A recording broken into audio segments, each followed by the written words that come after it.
world is now caught up to my craziness, which means I should be set free. I rubbed my itchy eyes and said, "There are real monsters, Doc. I'm too tired today to say anything else." He said, "I read some of the things you and your friend posted on the internet. Sometimes you speak of yourself as if you are a freak or a monster." "Well, metaphorically. I mean, aren't we all? The woman in the waiting room just now basically told me the same thing." "An incident like last night always brings out those kind of feelings, I suppose." I considered for a moment, then said, "Can I ask you a question, Doc?" "Of course." "What would you say if I asked to use your computer there, on your desk, right now, without you having a chance to delete anything?" "Of course, there is confidential patient information that I couldn't—" "Let's say I could promise I wouldn't look at any of that. In fact, let's say I just want to look at your internet browser history. How would you feel about that?" "It would be an invasion of privacy, of course, and I have credit cards and logins." "I'm talking about the porn, Doc.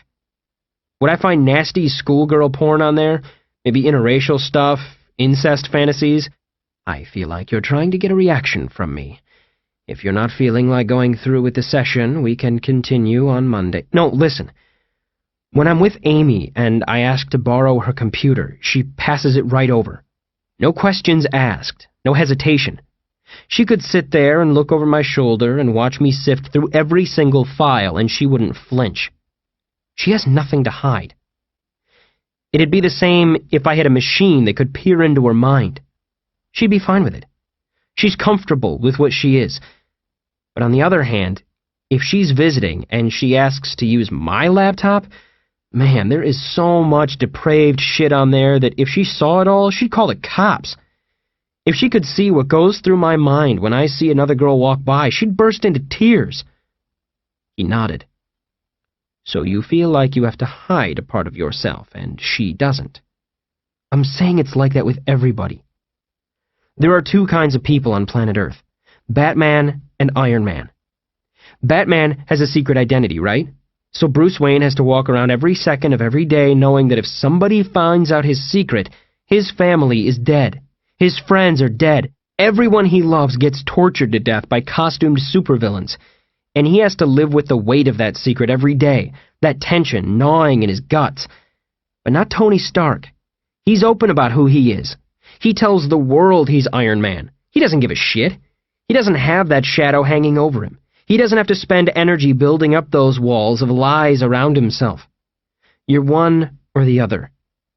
Either you're one of those people who has to hide your real self because it would ruin you if it came out, because of your secret fetishes or addictions or crimes, or you're not one of those people.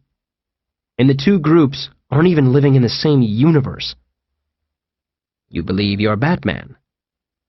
I closed my eyes. "What did you say the hourly rate for these sessions was again?" "I mean, you're in that category. You feel like the people around you would react badly if they knew what you really thought and believed." "Not because they'll think I'm crazy. They already think that.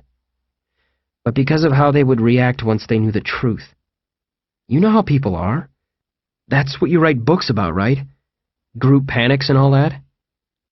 "You think the truth would cause mass hysteria?"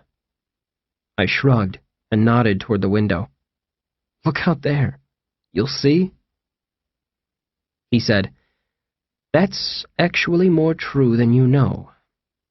Don't repeat this, but it appears I'm going to be called in to work on this case. The hospital shooting, I mean." "What, like as a profiler or something?" "Oh, no.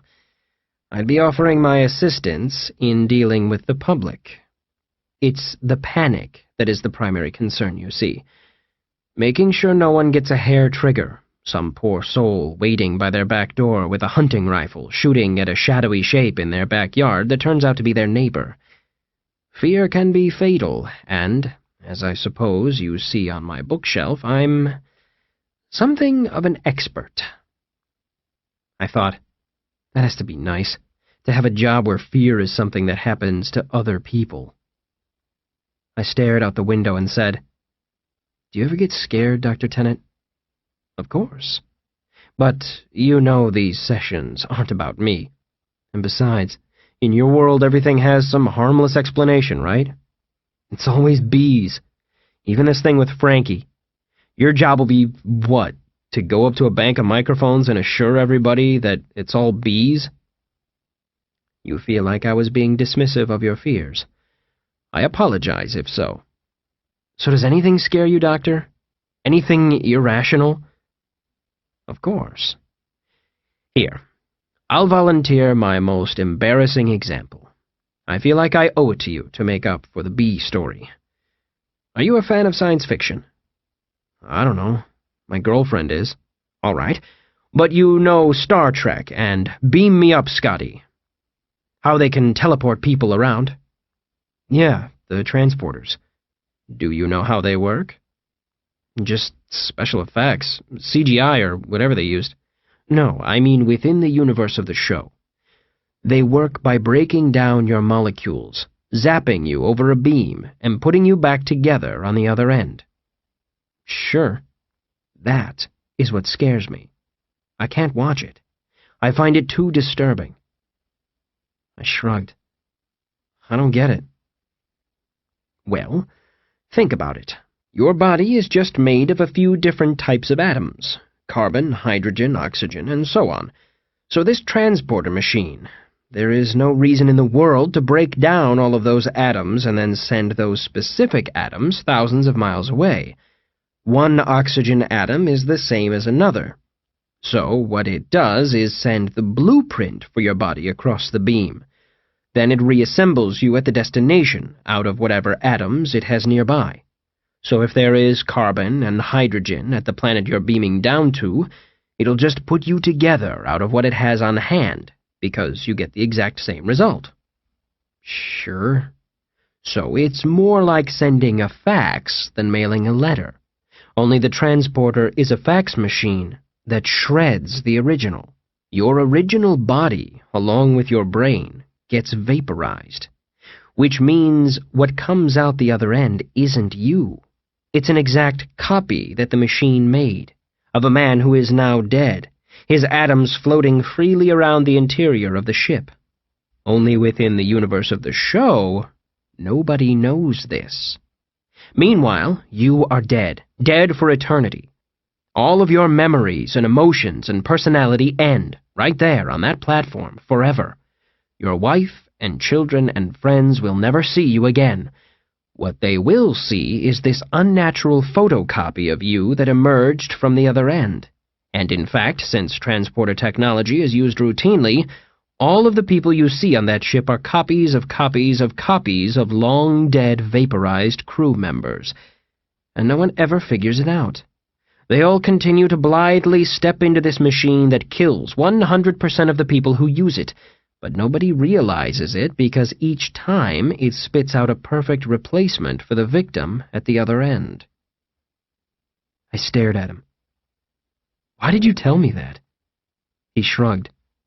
"You asked." His face showed nothing. I thought of the Asian guy, casually disappearing into the magic burrito door, walking out somewhere else. And in that moment, I almost asked Tennant what he knew and who he was. I don't know. Maybe it wouldn't have changed anything. 18 hours prior to outbreak. Hours went by, and the cops continued to not show up at either my house or John's apartment. All morning I was worried sick about what I would say when they brought me in, but then afternoon came and I was even more worried about the fact that they weren't coming after us. That meant things had gotten so out of control that we were no longer on their list of priorities. Come mid-afternoon, I found myself at work, standing behind a counter, trying to peel the magnetic anti-theft tag off a DVD with my fingernail. A DVD is a disc that plays movies if they don't have those by the time you listen to this. I know I've complained about the pain in my eye and shoulder more than once, but I want to point out that the bite on my leg was also starting to hurt like a son of a bitch. I would have called in sick, but I had used up all of my sick days for the year and couldn't take off again until January. I take a lot of sick days, most of them self-declared mental health days, meaning I wake up in a mood that I know will lead me to assault the very first person who asks me if the 2-day rentals have to be back on Wednesday or Thursday. I had worked at Wally's Video for 5 years, been a manager for 2. I started right after I dropped out of college. At the time, I had heard that Quentin Tarantino got discovered while working at a video store, and I think I had it in my head to try to work there and write a screenplay. It was going to be about a cop in the future with a sentient flamethrower for an arm. At age 19, that seemed like a pretty sound plan. The thing about not having parents is you don't have anyone to tell you you're heading down a path paved with grossly inaccurate expectations of what the world owes you. The people who raised me, and I'll leave their names out of this, they did what they could. Nice people, real religious, kinda treated me like I was a little African refugee kid they had rescued. They knew my story, knew that I had never known my dad. Years later, when I got in trouble at school and got kicked out because of that kid that died, they were real supportive. Took my side all the way through, then shortly after they moved to Florida and hinted that maybe things would be better if I stayed behind. My birth mom is living in Arizona, I think, staying with a dozen other people in an arrangement that could be called a compound. She sent me a letter 2 years ago, 30 pages scribbled on lined notebook paper. I couldn't make it past the first paragraph. I skipped down to the last sentence, which was, "I hope you are stockpiling ammunition like I told you. The forces of the Antichrist will first seek to disarm us." I scraped the plastic theft sticker off the DVD, put it back in its case, then picked another case off the stack, pulled out the disc, started scraping off the tag. I looked around, saw there was only one customer in the store, a guy wearing a cowboy hat. His jeans looked like they were painted on. The TV we had mounted in the far corner of the store was supposed to be playing a promotional DVD, but I had switched it over to headline news, with the sound down and the closed captioning turned on. They had been going back to the hospital shooting every 20 minutes or so. The cowboy with the tight pants came up to the counter with a copy of Basic Instinct 2 and 2001: A Space Odyssey. How could he walk in those jeans? Did they inflate when he farted? I glanced up at the TV and saw a reporter standing in front of a street barricade. Closed captioning mentioned something about cops having to break up an angry crowd trying to get in to see loved ones at the hospital. The cowboy gave me his membership card, and I punched in the number. His account came up as name, James Dupree. Overdue, 0. Account status, A. Comments. This man has worn the same trousers since he was a toddler. Many memos had circulated at Wally's about abusing the customer comment box on the computer. We have John to thank for that. He worked here a few years ago, after I begged the manager to let him on. John was fired a few months later, but not before he managed to add something to the comment field for pretty much every single customer he served. Name, Carl Gass. Comments. If he doesn't have late charges and you tell him that he does, he loses his fucking mind. Name, Lisa Franks. Comments. Had sex with her on 11/15. Name, Kara Bullock. Comments. Thinks I have an English accent. Don't forget. Name, Chet Birak. Comments. Always smells like fish. I think he fishes for a living. He's sensitive about it, so don't bring it up. Name, Rob Arnold. Comments. It's the white Patrick Ewing. Name, Cheryl Mackey. Comments. Had sex with her on 7/16. I gave the cowboy his change, glancing over his shoulder at the TV every chance I could get. They were back to old footage from the hospital, the camera showing close-ups of bullet holes in walls and shell casings on the floor. The cowboy turned to follow my gaze, saw the TV. That's some scary shit, ain't it? I said, yeah. Old world's coming to an end, that's what I think. Yeah, probably. Nigger in the White House? Yeah. The cowboy left. He stuffed his wallet into his back pocket, and I imagined it shooting back out again, squeezed by the sheer pressure of the fabric. I grabbed a DVD and went back to peeling off stickers. I'd gotten written up 6 weeks ago because more DVDs were stolen on my watch than either of the other two managers. Not sure what I was supposed to be doing to stop it, other than running out and tackling the kids who tried to walk out with the goods. The problem, I decided, was the magnetic anti-theft tags that would activate the door alarm were in the DVD cases, not on the discs, so it only took the thieves minutes to figure out. They just had to pop the disc out of the case and stuff it in their pocket, leaving the case and the theft tag behind. Yes, this town has people who are actually too poor to afford a computer and internet connection to just pirate the movies that way. So I wrote up this angry email to the head office, saying the anti-theft system was idiotic and that if they were serious about people not stealing discs, then they should put the anti-theft tags on the discs themselves. They agreed, and I and 2 other employees spent about 12 hours sticking these stiff little stickers to all of the new releases in the store. The plan worked beautifully. That is, until last Thursday, when a customer brought in a disc that had been scratched to hell because the theft sticker came unstuck inside his DVD player. It jammed the little tray when it tried to eject the disc, and he had to pry it out. 2 days later, a customer brought in a broken DVD player. When his disc got stuck, thanks to the sticker, he wound up breaking the disc tray on the machine trying to free it. I wasn't at the store that day. I was on one of my many sick days. But when I came back, I was greeted by 27 emails from managers and regional managers and other people I had never heard from before, telling me that every anti-theft sticker had to be removed from every DVD by November 5th. I bring this up in case you were wondering why in the holy hell I felt the need to come into work in the middle of what appeared to be some kind of monster infestation. The answer is that if I took one more sick day, I would be fired. And if I didn't get these stickers off by the deadline, I would be fired. And even if I could talk my way out of one firing, I sure as hell couldn't talk my way out of both. And if I was fired, soon after society would decide I wasn't earning my electricity and water and my house and my food. And they'd be right. If you think that's a bad reason to come to work in the middle of all this, then I'm guessing you're still living with Mom and Dad. I glanced up at the TV and saw something new. Security camera footage from inside the hospital, in color, but in a frame rate that made the people appear to blink down the hallway, teleporting 5 feet at a time. There was a shot of a woman running in terror. They cut back to the studio and some older guy in a suit, an expert of some kind they had brought in. Then they cut back to the security video, and I froze. I heard the DVD I was holding fall to the counter. Did I just see that? They played it again. The first frame was Frankie in the hall of the hospital, holding a nurse around the throat. The frames rolled forward. A security guard came into frame, hand out, trying to talk Frankie down. Next frame, same players, limbs in different positions. Looked to be about 1 frame per second.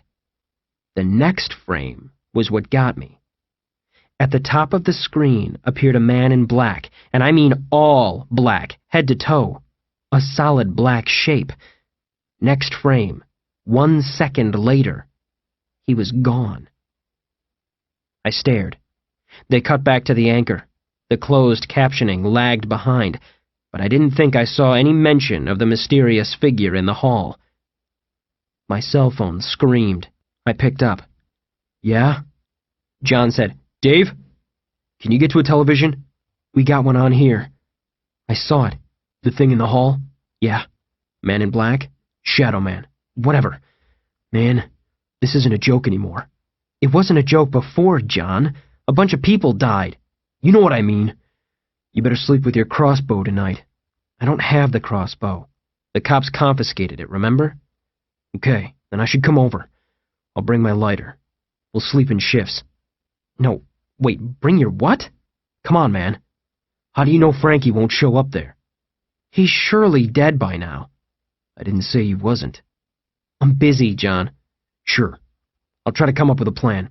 Whatever. Watch the shadows. Hey, John, don't do anything stupid. I was talking to a dead phone. 17 hours prior to the outbreak. Disclaimer. The following sequence of events was relayed by John to the author after the fact, and no attempt was made to corroborate this version of events through witness interviews. While there is no evidence directly contradicting any of this account, much of it seems highly unlikely. John wound up needing 5 hours to find Frankie Burgess. That may sound impressive to you, considering there were rows of trained, uniformed men fanning out across several square miles around the hospital all day Friday without success, but it actually took longer than John was hoping. It wasn't until 8 p.m. that he found himself face-to-face with Frankie across a pane of dirty glass, and he had been hoping to have the whole situation wrapped up while it was still daylight. Night is when bad things happen in undisclosed. Well, bad things also happen in the daytime, but at least you can see where you're going when you're running away. Anyway, in early November, night falls at around 6. So after getting off the phone with Dave at the video store at 3, John had spent an hour driving around in his caddy and getting a sense of the situation around town. The manhunt, which seemed to involve several hundred police, volunteers, and National Guardsmen, appeared to be focused on the wooded area east of the hospital, and the empty houses and trailers around it. It made sense from their point of view, he supposed. They were looking for a spot where a deranged and wounded man would crawl off to die. But they weren't going to find Frankie. It wasn't going to be that easy. There were local cops who had to know better, who had to know that the situation at the hospital had been that other thing. The kind of business that pops up in undisclosed every few years when the town decides to start coloring outside the lines. John was picturing the chief trying to nudge the National Guard in that direction, maybe suggesting that they expand the search and that maybe additional precautions should be taken with the quarantine. Special hearing protection, perhaps, or hazmat suits. And instead of just the hospital, maybe rope off the whole town. Or state. But then that would lead to a lot of awkward questions, and the chief would quickly back down and just pray that the whole thing would come to nothing. If only it ever worked out that way.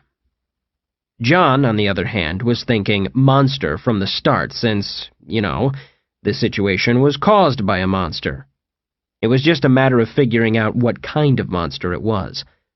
There are really only 2 kinds of monsters in the world, which you already know if you've been watching horror movies: breeders and non-breeders. So, for instance, Frankenstein's monster would fall into the second category if he was real. He's a freak, a singular being, and once you kill him, he's gone. Problem solved. The breeders are an exponentially bigger problem. Within that group, you've got slow breeders, like vampires, if they were real, which they're not, which breed in a small-scale controlled way, but mainly to avoid extinction rather than spread. But then you've got the fast breeders, like zombies, if they existed, which they don't, where breeding is all they do. They are basically walking epidemics and are the worst of the worst-case scenarios, because such a creature could, hypothetically, wipe out civilization. This is humanity's greatest fear, which is why at the moment half of the world's horror novels, movie posters, and video games have zombies on the cover. So, in any situation like this, step 1 is to find out what category of creature you're dealing with. Step 2 is to anticipate what the creature is going to do next, based on what you determine in step 1. Then step 3 is you find out if the thing can be killed with a chainsaw. This particular case was a fairly straightforward situation of a small creature taking over a man's head and controlling his body. That is a really specific thing for a creature to do, John thought, requiring countless specialized biological adaptations, so it was unlikely that it was just some kind of Frankenstein-style genetic mistake with no goal beyond stumbling around biting people until somebody shot it enough times. So logically, that would mean it was a breeder, and that the taking over of a human body was done to facilitate breeding. What had John worried was that the little shit looked like an insect, and in the normal course of things, insects are notoriously fast breeders. So it could be a worst-case scenario, John suspected that somebody up the ladder had already arrived at that conclusion, which is why, on this fine autumn afternoon, you couldn't pull up to a stoplight in Undisclosed without finding yourself in a Humvee sandwich. It's also presumably why the hospital had been roped off. So, how do we find Frankie? In John's estimation, that would come down to how much of Frankie's brain was still intact. His body still functioned, despite the damage it had taken, so the basic nervous and muscular systems must still have been operated by his own human brain.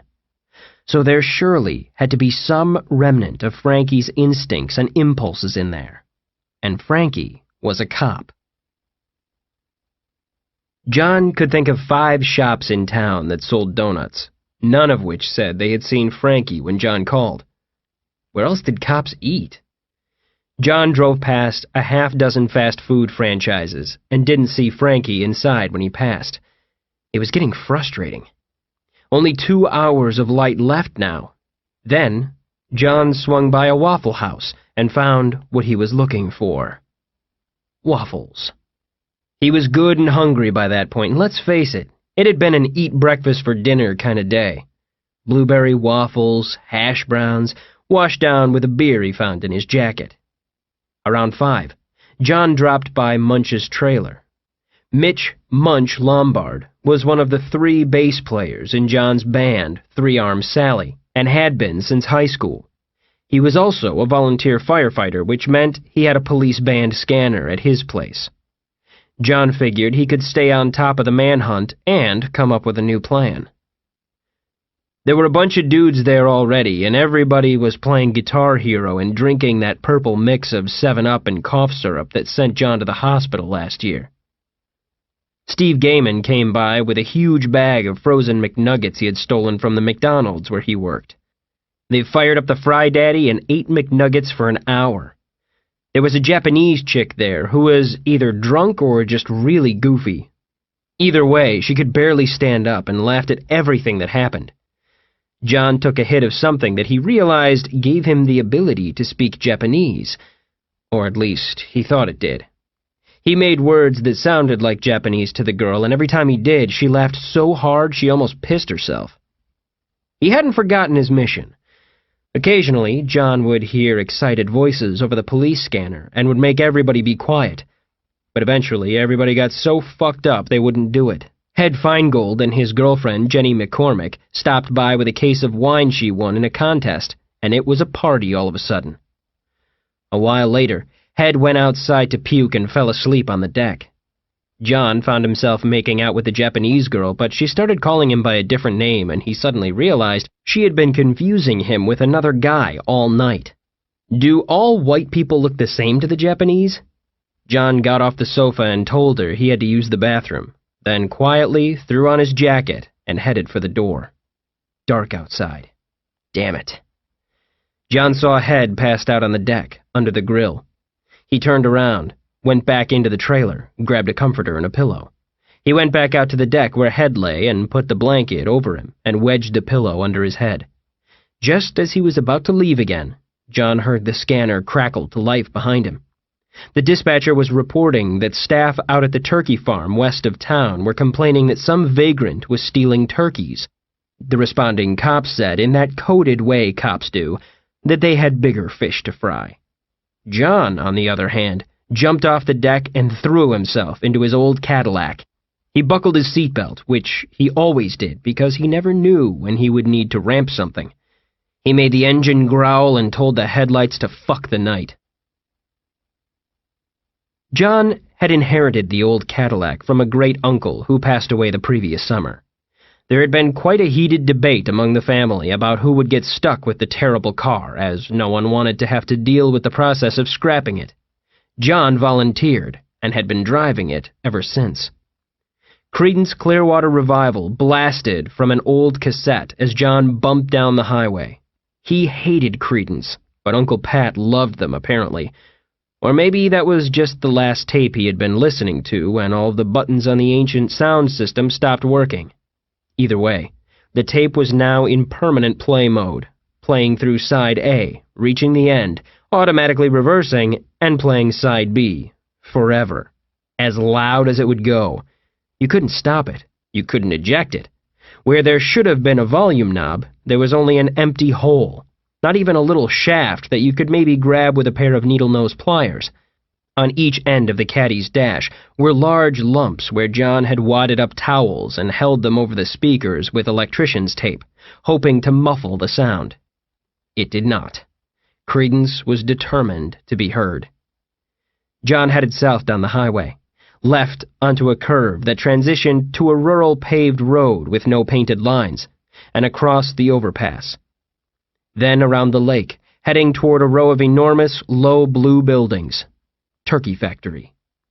There was a gravel lane to the right, and John took it so hard he thought he was going up on 2 wheels. The caddy bumped and growled on the dirt road, rear end fishtailing like it was on ice, bits of gravel smacking the floorboards with a sound like popcorn. John scanned the grounds for any sign of Frankie. He wasn't feeling so good. The waffles and hash browns and beer and McNuggets and wine and the Japanese girl's chapstick sitting hard in his gut. Whomp! Oh, shit! Shit! He had hit somebody. They were writhing on the hood as John's feet stomped around trying to find the brake pedal. A face was pressed against the windshield, and it was, Frankie, shit! John slammed on the brakes, and the caddy spun out on the gravel. Frankie held on. John reached into his back seat for the chainsaw, then realized there was no chainsaw in the back seat because he had forgotten to drop by Dave's place to get it from his tool shed. Frankie reached around through the driver's side window and snatched at John's shirt. John shrugged away from the hand and dove for the opposite door, pushing his way out and rolling onto the ground. He ran. John's fists pumped toward the light of the turkey building, pulling frozen breaths around the cigarette butts piled up in his lungs. He heard footsteps behind him. John reached the building. There was the door. John yanked it open. The fucking smell! Holy shit! It was one of those stinks that seemed to generate its own warmth. Mold and poop and rotten meat. It hit him like a wall. It looked for a moment like there was a foot of snow inside the building, just white as far as the eye could see in that impossibly huge space. Turkeys. Turkeys so thick you couldn't see the ground. White feathers and thin little twitchy heads, and here and there a rustle of flapping wings. Birds jumping and thrashing and squawking and flailing through the air, demonstrating turkey flight as one of God's failures. John was running again, kicking through turkeys, sucking in air, accidentally eating a feather, looking for a weapon. Where does a turkey farm keep the chainsaws? Thinking fast, John clutched at the nearest turkey, spun, and hurled it at his pursuer. Frankie caught the bird like a flapping medicine ball, studied it, then turned and ran out of the building. "God damn it!" yelled someone from behind John. "You gave him another turkey! You're paying for it!" It was a couple of guys in gray coveralls. To the one who looked like he spoke English, John said, "Weapons! We need weapons! That's the guy, Frankie! He'll be back after he eats that turkey! Get a Ow!" A turkey bit him on the ankle. Wait, not a turkey. One of those fucking spider monsters. Shit! John kicked the spider off his shoe, hard enough that he expected it to go flying like a punted football, but it was kind of clinging to his shoe and it only landed about 10 feet away. One of the dudes in coveralls behind him started shouting something in Spanish.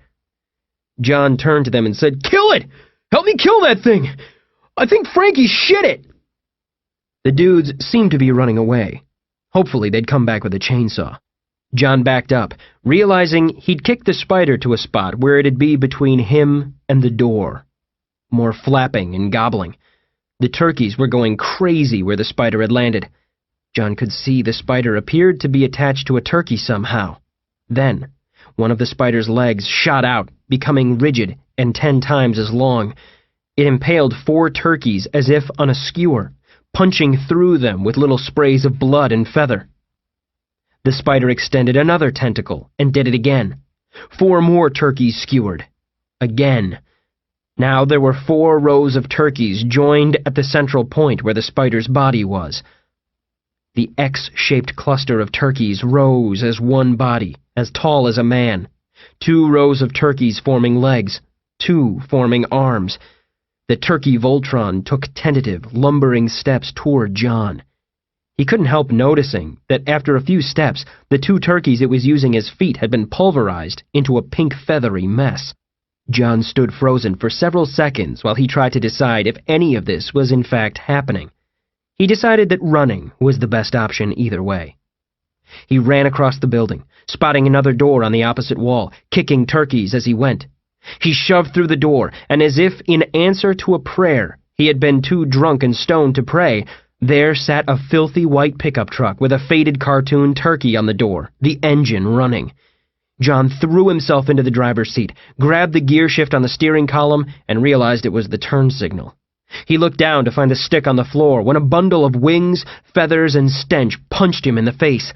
He'd been hit in the jaw with a turkey fist. John slapped at the turkey, trying to shove it back out of the window, unsuccessfully.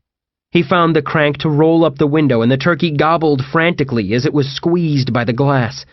Behind it was the row of turkeys and the rest of the turkey man's body. John threw the truck in gear and stepped on the gas, hauling the thrashing body of possessed turkeys alongside. Steering with his right hand and punching a confused fist turkey with his left, John smashed through a chain-link fence and plowed through a stack of bags of turkey feed. He cranked the wheel, nearly crashed right into the building he had just left, and found himself heading back toward the overpass, wind gushing through the gap in the window and filling the interior of the truck with feathers. The road curved, but John didn't, and suddenly he was bouncing over rough terrain, the turkey collective exploding in angry gobbles with each bump. And then the terrain was gone. He was tilting in the air. Impact! The steering wheel punched him in the face. John heard a splash. He had time to think, "Frankie is alive and Dave doesn't know it," before everything went black. 12 hours prior to outbreak. At around 9 p.m., I locked up Wally's. I hadn't heard from John since he'd called in the afternoon, which I considered to be a good thing since it meant he had probably forgotten about the whole thing and fell asleep on his sofa watching UFC fights. Watch the shadows. That had been the advice from John. Please. This is freaking undisclosed. That's like reminding a passenger on a Brooklyn subway not to fondle the hobos in their bathing suit area. I went home and did a room-by-room search of the house. Nothing out of the ordinary. Also, nothing in any of the closets, or in the attic, at least as far as I could tell from sweeping the space with a flashlight from the hatch in the hallway. I decided I should check the crawl space under the house, and then I decided, fuck that. Still, I left every light on. I remembered the power outage that accompanied the little bastard showing up last time, and I was ready for that too. I had an LED flashlight in my pocket. Compact, but powerful enough to light up half the backyard, and a bundle of 6 red road flares next to the bed that I had grabbed from my stash in the tool shed. I sat on the bed so that my back was nestled in the corner, the whole room visible from there. I got out my laptop. From the webcam window, Amy said, "What happened to your eye?" I told my psychiatrist about you. She got jealous and came at me with a knife. It was the hospital thing, wasn't it? No. I got a bus ticket. I'm coming down tomorrow. Amy, no. Get a refund. It's nothing. The whole thing was overblown. A guy just went crazy and shot some dudes. That's not what John said on TV. That's between me and John. You know how he just says shit sometimes. The news says the army is there. It's just the National Guard or something. They're just trying to reassure people. After 9/11, the strategy has always been to overreact to every little thing rather than risk being wrong once. So what happened? It's nothing. A guy went crazy, and it was scary, and now it's over. Really. Okay. I'm still coming down, by the way. You need me. You're upset, and I can tell. I've seen you like this. You're scared, and you're trying to act like you're not. I sighed. If I tell you what's going on, will you back off? Maybe. After a long, dramatic silence, I said, I saw something last night. It kind of disturbed me. Her eyes lit up. Really? What? John. He He accidentally sent me a picture of his dick. She wrinkled her nose. Ew. You sure it was an accident? I knew you'd find a way to make it worse, dear. She said, You look terrible. I just need to sleep. I needed to hear your voice first, that's all. Aw, that's sweet. What do you want to talk about? I glanced out of the window again. No stars tonight. I said, Just hypothetically, you'd be okay without me, right? Seriously, if something were to happen to me, you'd move on? Find somebody better? I hate when you get in these moods, David. Just tell me you'd be okay. I'll sleep better. I love you. I love you too. I'll be down tomorrow. 11 hours, 45 minutes prior to outbreak. John's feet were wet. It was dark. He tried to remember where he was. Had he passed out in the kiddie pool again? Water was running over his shoulder. Hey, there's a steering wheel. Okay, so he was in a vehicle of some kind. He couldn't see shit out the windshield. Feet freezing, something racing past the glass. Bubbles? John's knees were getting cold now. He reached down and dunked his hand in the water and thought, Oh, shit, I am underwater here. Jesus, oh, Jesus! His head was all muddled, and he started slapping stupidly around the unfamiliar console. He turned the windshield wipers on. No effect. More bursts of bubbles flew past the windshield as his precious air escaped through 100 cracks in a craft not made to be submerged. My air, thought John crazily. That is my air leaving! Belatedly, he realized the water soaking his left arm was pouring in from the partly open window next to him. He turned toward the door and took a faceful of wet turkey. John shoved it aside and clutched at the door handle. He kicked at the door. It felt like somebody had stacked 2 tons of sand on the other side. He pushed with both feet and was shocked when more freezing water came raining in. Truck filling fast, submerged to his chest now, the cold water like needles in every muscle. John was hyperventilating, crazily trying to pull the door closed again to keep the water out. 5 seconds later, he was sucking air out of a tiny gap at the roof of the truck, slurping metallic-tasting, stagnant water with each breath. And then, silence. Blinking. Underwater. Frozen from head to toe. For the first time since he emerged from the womb, John wanted to take a breath and was not allowed. My last air, holy shit, I have tasted the last air of my life. The air that is in my lungs is the last air I will ever get. This is bullshit, man! Suddenly, there was open water to his left. The door that had been impossible to push open moments ago, having gently drifted open on its own. A huge bundle of connected drowned turkeys floated there. John lunged toward the door, found to his horror that he was glued in place and decided once and for all that this had to be a nightmare. Seatbelt! You still have your seatbelt on, you stupid bastard! His fingers were numb in the chilled water, making the task of freeing himself almost impossible. So dark. John realized he was seeing only by the dashboard lights, which were still on somehow. He mashed the seatbelt clasp, and after an eternity felt the belt loosen. He was so thrilled by this that he celebrated by releasing all of the air he had been holding in his mouth. John watched his life run away from him in a swarm of silver bubbles. No! Come back, my last air! Come back, air! John frantically swam after his bubbles, shoving dead turkeys aside. Water in his nostrils, burning. The bubbles didn't float up, but rather flew off to his left, the assholes. He chased them. Had to get the air back. Seeing lights.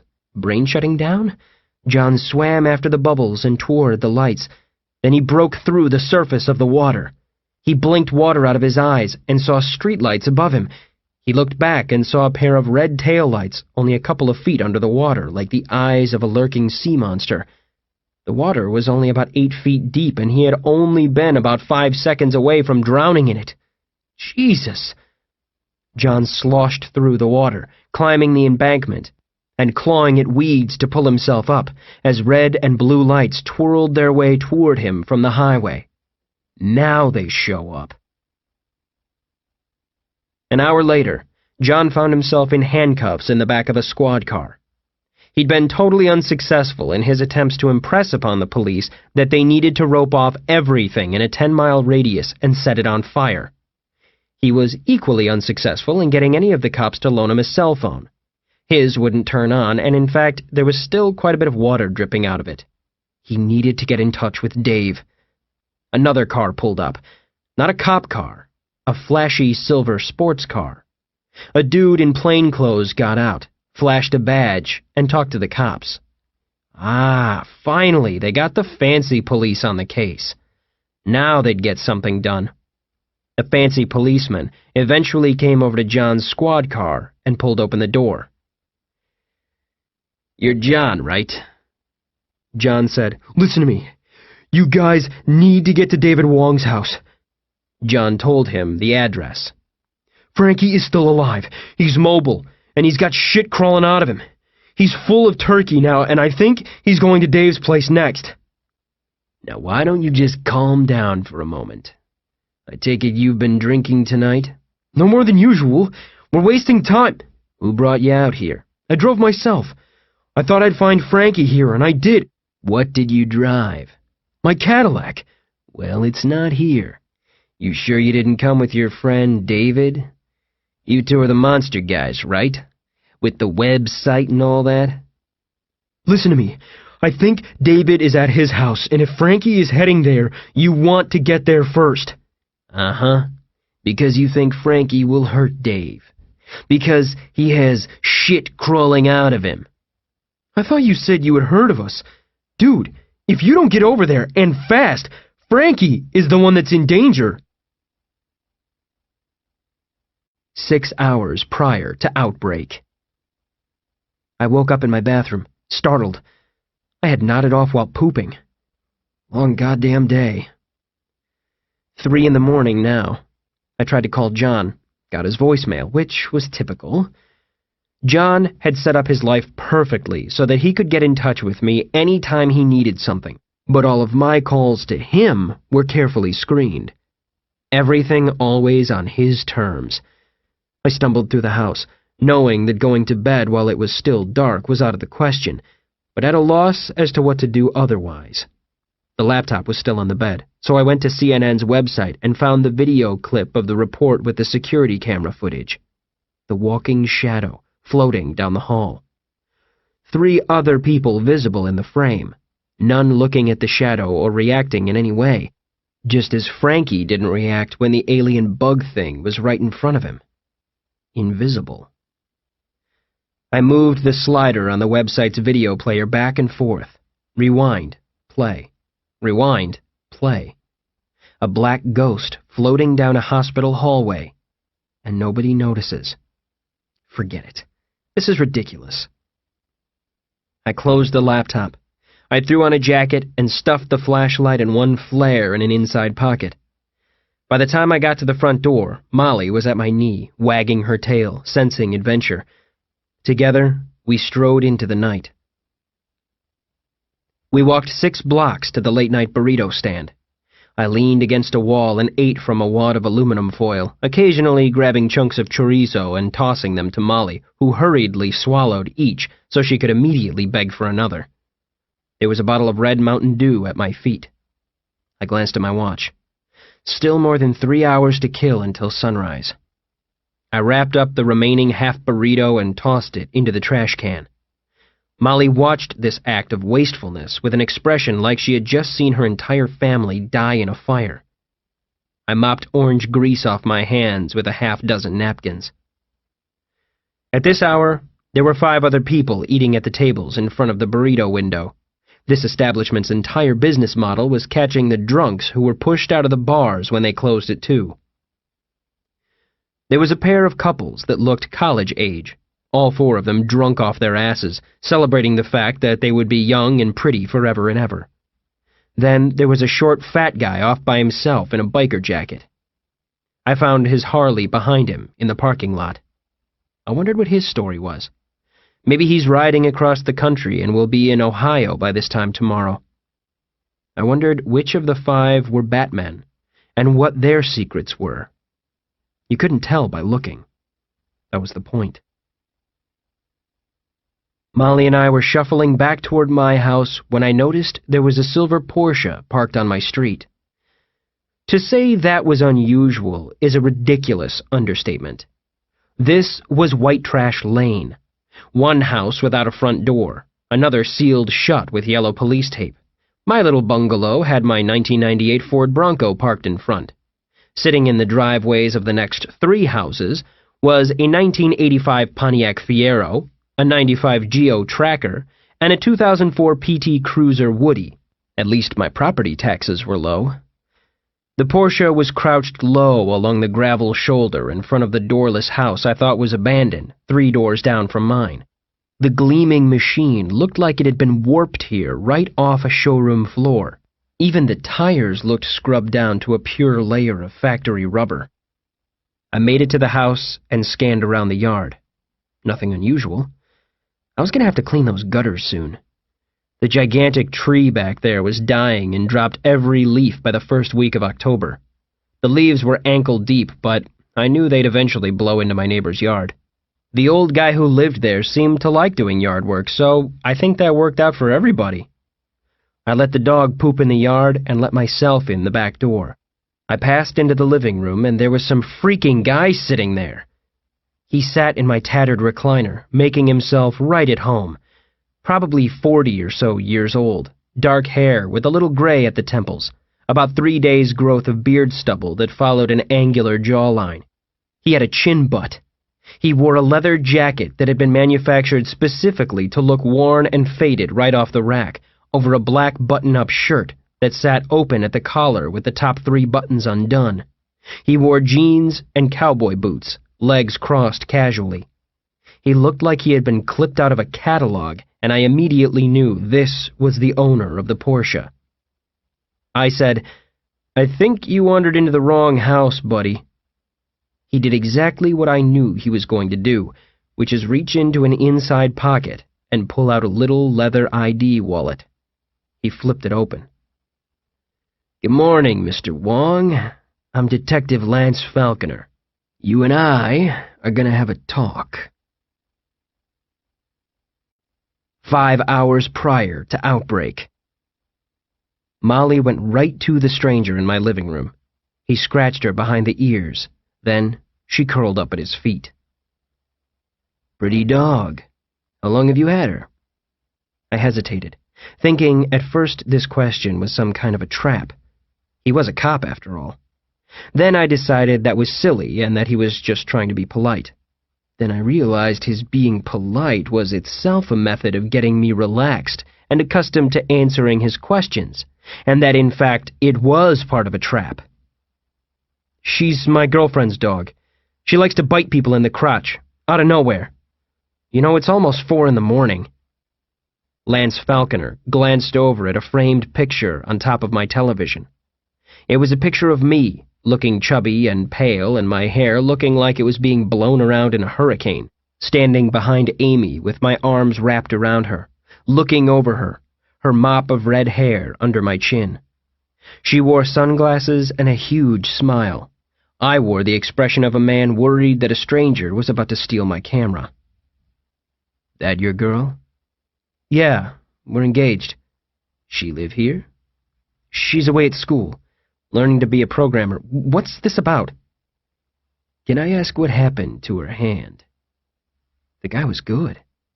Amy's normal right hand was visible in the picture, holding a $5 stuffed elephant she had won at a carnival game using only $36 worth of tickets.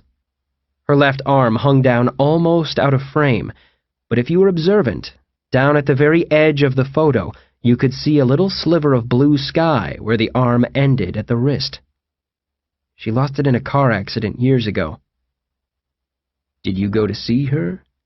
Is that where you've been tonight?" "No." "Where'd you go?" "Burrito stand." "What did you do, break in?" "Door was unlocked.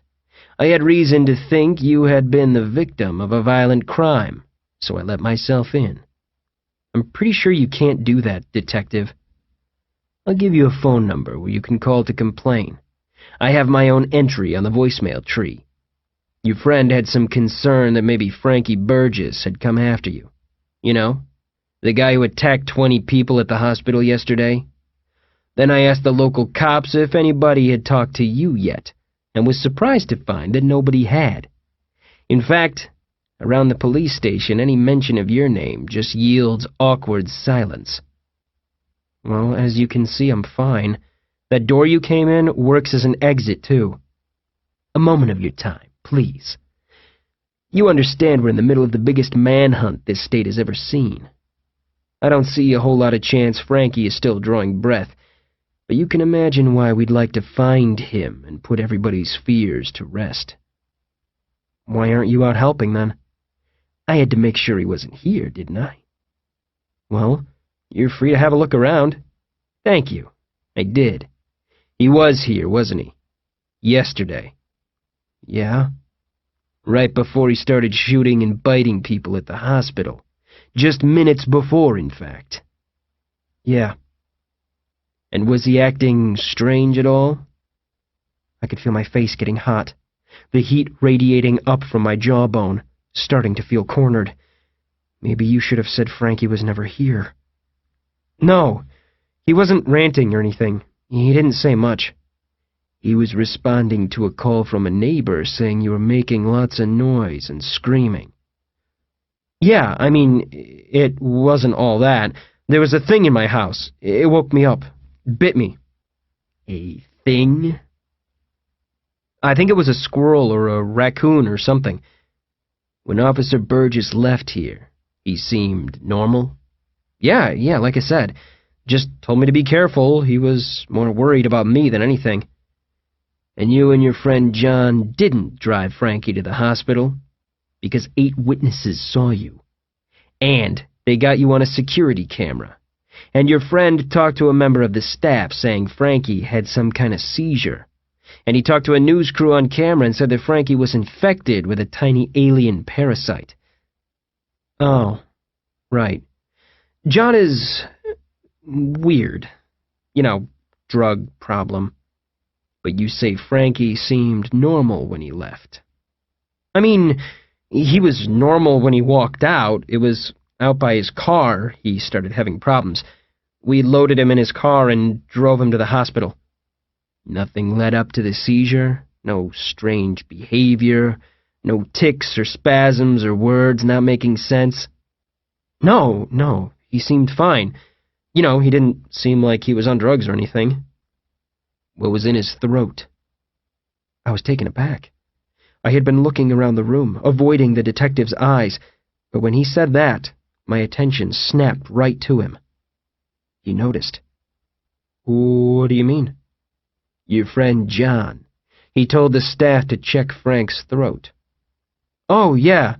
I don't know. When he started having his seizure or whatever it was, he started grabbing at his throat like he was choking.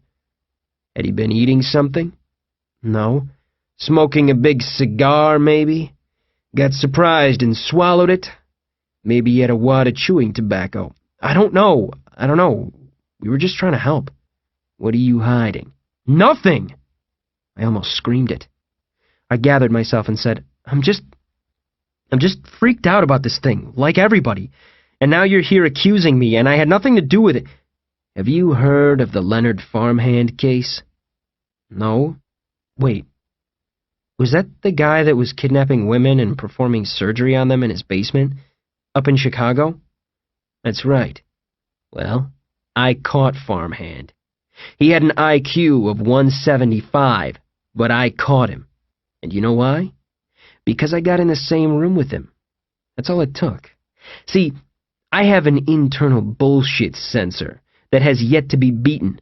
And every time you open your mouth, Wong, all the lights start blinking red and smoke starts whistling out. Falconer rose from the chair. He was a good 4 inches taller than me, though part of that was cowboy boot.